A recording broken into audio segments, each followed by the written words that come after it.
में बैठने का हमारा एकमात्र उद्देश्य यही है कि हम लोग अपने अपने घरों में इस कोरोना वायरस जैसी महामारी में लॉकडाउन को पालन कर रहे थे। और जब हम लॉकडाउन का पालन कर रहे थे उसी बीच में झारखंड सरकार के द्वारा और झारखंड के इस लोक सेवा आयोग कमीशन के द्वारा जेपीएससी का जो रिज़ल्ट है उसे पब्लिश कर दिया जाता है। और इस पब्लिश करने के बाद हमें और भी बहुत बड़ी बड़ी त्रुटियां नज़र आती है।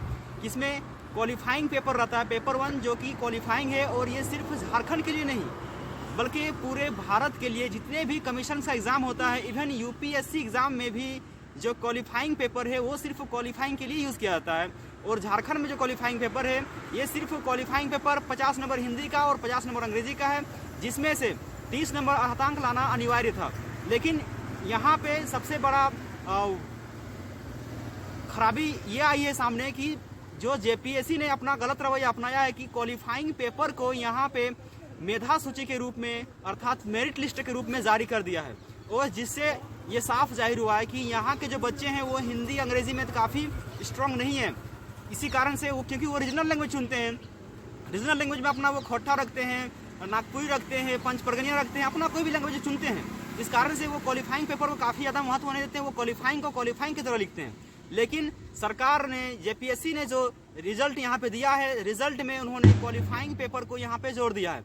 और जिस कारण से और एक बड़ा कारण यहाँ पे रहा है कि हर एक विषय में जितने भी पेपर 1 को छोड़ने के बाद बाकी जितने विषय आते हैं उन विषयों में मिनिमम क्वालिफाइंग मार्क जो 40% था वो लाना अनिवार्य था। वो लाया जाएगा तभी मतलब कि उनके मार्क्स को उन्हें पास माना जाता, लेकिन वो नहीं लाया गया। उसके बाद भी यहाँ पे जेपीएससी अभ्यर्थी कुछ पास दिख रहे हैं।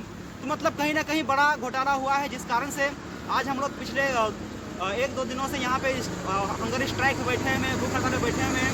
और हम लोग तब तक भूख हड़ताल में बैठे रहेंगे जब तक हमारे मांगों को लेकर के कोई बड़ा सा निर्णय ठोस कदम नहीं लिया जाएगा, तब तक हम लोग यहाँ पे डटे रहेंगे। मैं गुलाम हुसैन, जेपीएससी अभ्यर्थी बोकारो से। धन्यवाद।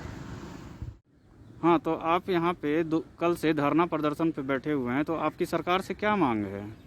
हमारी सरकार, झारखंड सरकार श्री हेमंत सोरेन जी हैं सीएम साहब, उनसे हमारी एक ही मांग है कि उन्होंने जो वादा किया था कि जैसे ही हम सत्ता में आएंगे 6ठी जेपीएससी को वापस करेंगे, उसको वापस अधिसूचना लेंगे और 7वीं 8वीं 9वीं के साथ सुधार करके एग्ज़ाम लेंगे। लेकिन उन्होंने अपना वादा पूरा नहीं किया है, वादा खिलाफी किया है। इसलिए झारखंड के सभी छात्र, करीब 70,000 जेपीएससी के स्टूडेंट पूरा गुस्से में हैं, खफा हैं, उनसे नाराज़ हैं और उनसे उम्मीद करते हैं कि वो इन विवादित जेपीएससी को रद्द करे, क्योंकि इसमें पीटी से लेकर अभी तक करीब 500 गलतियां कर चुका है। 50 से 500 गलती, बहुत ज़्यादा गलतियां हो चुकी है और इसी गलती को वो बढ़ाते जा रहा है।